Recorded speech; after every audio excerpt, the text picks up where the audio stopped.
Intambara irakomeza mu gihugu ca Ukraine ukurasana hagati y'abasirikare b'Uburusiya ndetse n'aba Ukraine mu bisagara bitandukanye vy'ico gihugu. Mariupol kuri ubu iri mu minwe y'abasirikare b'Uburusiya, abanyagihugu babuze uko bahungishwa.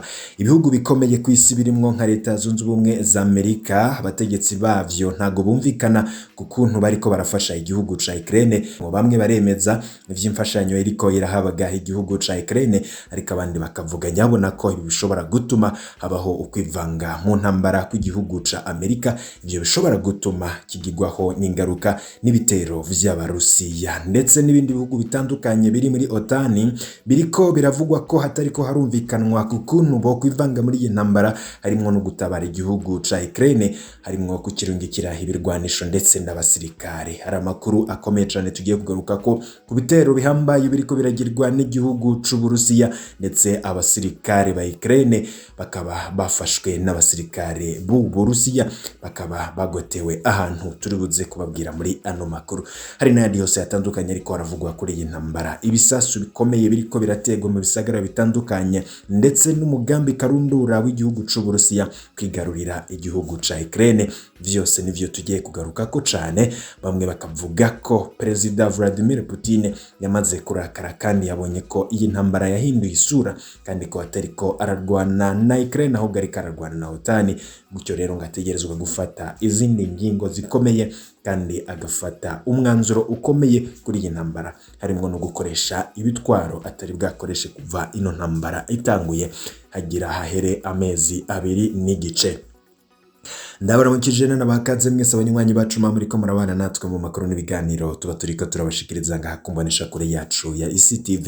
Nimbonesha kuri bashikiriza amakuru abagezweho avugwa mu bimenyesha makuru agiye atangazwa irya nino, ndetse n'ibindi vyose babiriko biragaruka ko byose turabitohoza tukabibashikiriza. Intererano ni ya yindi, unego vyonda kuri subscribe twashira ko inkuru ikagushikira mu bambere. Ano makuru yacu akaba agiye kugaruka ko ntambara ziriko zirahuza igihugu c'Uburusiya ndetse na Ukraine, ibihugu bikomeye ku isi biriko birivanga muri iyi ntambara, ndetse n'ukuntu intambara iriko irahindura isura. Perezida Vladimir Putin bamwe bakavuga ko ibihugu biri muri OTAN biriko biramusomborotsa kandi bishobora kwivanga mu ntambara umunota wari wo wose. Gusa ku rundi ruhande ibihugu bimwe bimwe ntago biriko birumvikana ku gufasha igihugu ca Ukraine, aho bamwe bavuga ko nyawe ni ibintu bishobora gutuma haba intambara ya gatatu y'isi yose. Amakuru tugiye kugaruka ko turabe ku kuntu vyifashe mu gisagara ca Mariupol, hariko hararaswa ibisasu biremereye cane, ibitwaro vya muzinga ndetse na za misile ziriko ziraraswa. Abasirikare b'Uburusiya bakaba bakikuje ico gisagara cose, ndetse hakaba hari n'abasirikare ba Ukraine bafashwe n'Abarusiya. Ivyo bikaba vyemezwa n'abategetsi ba Ukraine. Nkuko rero vyatangajwe nanone mu makuru hariko haravugwa cane n'ukuntu igisagara ca Mariupol kuri ubu ata musirikare w'igihugu ca Ukraine ariko arahabarizwa, abahari nabo ngo bakaba bari mu minwe y'abasirikare b'Uburusiya. Ubushikiranganji bujejwe imigenderanire ya Ukraine n'ayandi makungu butangaza ko bikigoranye guhungisha abasivile bari mu gisagara ca Mariupol kiri mu minwe y'Uburusiya gushika ubu. Dmytro Kuleba aramutswa ubushikiranganji mw'imigenderanire ya Ukraine n'ayandi makungu, akaba yabwiye abamenyesha makuru i Kiev ko ibikorwa vyo guhungisha abanyagihugu biriko bikorwa n'ishirahamwe mpuzamakungu ONU rifatikanije n'iritabara imbabare kw'isi Croix Rouge. Kuva ingabo z'Uburusiya zigaruriye gisagara ca Mariupol, abasivile amajana n'amajana kumwe n'ingabo za Ukraine zigera ku bihumbi 200 baheze mw'ihinguriro ryitwa Azovstal rikora ivyuma. Ukraine ikabivuga ko guhungisha abari muri ico kibanza vyaburijwemwo n'amabombe y'Uburusiya butera mu nzira bacamwo bahunga. Leta ya Ukraine yemeje ko ata musirikare n'umwe wayo irabasha kuvana muri urwo ruganda. Gusa ejo kuwa mbere havuyeyo abasivile barenga 125, muri bo 69 bakaba bahisemwo kujanwa mu burere buri mu minwe y'ingabo za Ukraine, nayo 57 nabo bahitamwo kuja ahagenzurwa n'ingabo z'Uburusiya. Mu butumwa bwa video, Perezida Volodymyr Zelensky yavuze ko hambavu yabo basivile bahungishijwe kuwa Mungu, abarenga 100 bo muri ico gisagara bahungishirijwe mu kindi gisagara citwa Zaporizhia kiri ku birometero 200 uvuye i Mariupol. Umushikiranganji Kuleba nawe mu kiganiro n'abamenyesha makuru yemeje ko guhungisha abanyagihugu bibandanya, ariko yirinda gutanga amakuru harenza aha, akaba avuga ko azotangaza vyishi igikorwa barimwo giheze. Icegera c'umushikiranganji wa mbere wa Ukraine akaba yavuze ko abanyagihugu bakiri mu ruganda rwa Azovstal bari mu kaga bivuye ku mfungurwa, amazi n'imiti vyabaheranye. Ibiharuro bitangazwa vyerekana ko muri rusangi abasivile boba bakiri mu gisagara ca Mariupol muri rusangi ari n'imiburiburi 100,000. Perezida wa Ukraine Volodymyr Zelensky akaba yabwiye televiziyo y'igihugu c'Ubugiriki ko abenshi mu banyagihugu banka kwinjira mu modoka ziriko zirabahungana batinya ko bojanwa mu Burusiya. Ukraine hakatari gake yagirije Uburusiya kunyuruza abanyagihugu bayo, ariko Burusiya bwamirira kure ivyo vyagirije.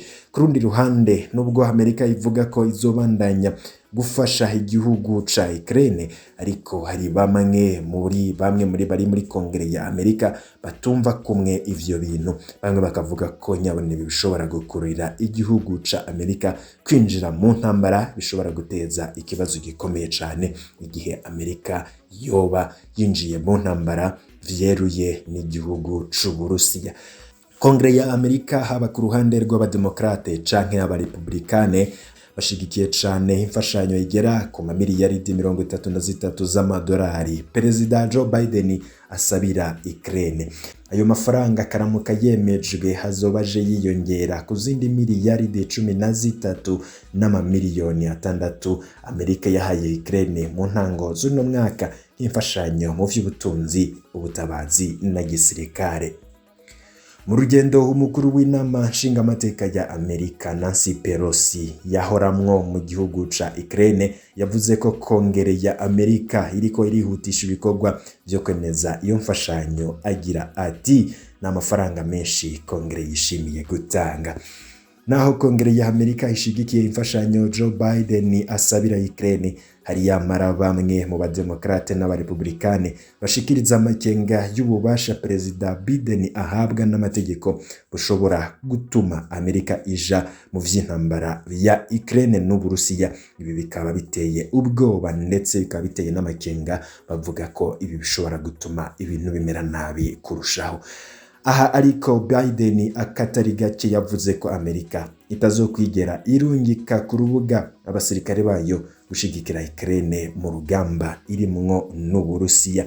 Ababikurikiranira hafi babona ko nubwo Amerika iriko iratanga imfashanyo ndetse n'ibindi bihugu bitandukanye biriko biratanga imfashanyo kuri Ukraine, iyi mfashanyo ataco izofasha Ukraine kuko ngo kuyihibirwanisho atabasirikare babikoresha. Ivyo vyose ntaco bishobora gufasha Perezida Zelensky Volodymyr wa Ukraine.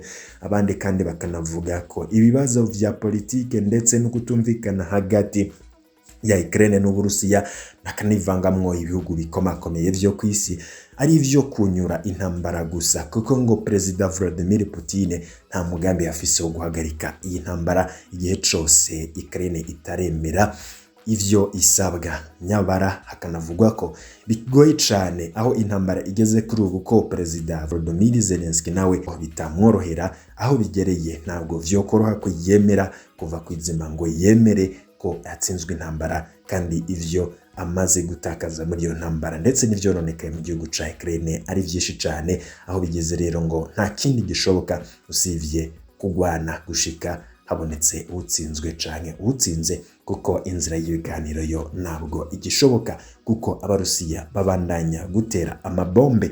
Hakaba haheze n'imisi ivy'ibiganiro batabigarukako. Mu yandi makuru ava i Mariupol ariko hararaswa ibibombe biremereye cane, ndetse ngo abasirikare b'Uburusiya bariko barakora ibishoboka vyose kugira banigarurire iyindi miji itandukanye yo mu gihugu ca Ukraine, harimwo n'igisagara Kiev ari naco Perezida wa Ukraine arimwo. N'amakuru tubandanye kubakurikiranira mu yandi turi buze kubashikiriza, turaza kubabwira aho bigeze byose, tugenda tubashikiriza idonido mu buryo buramvuye.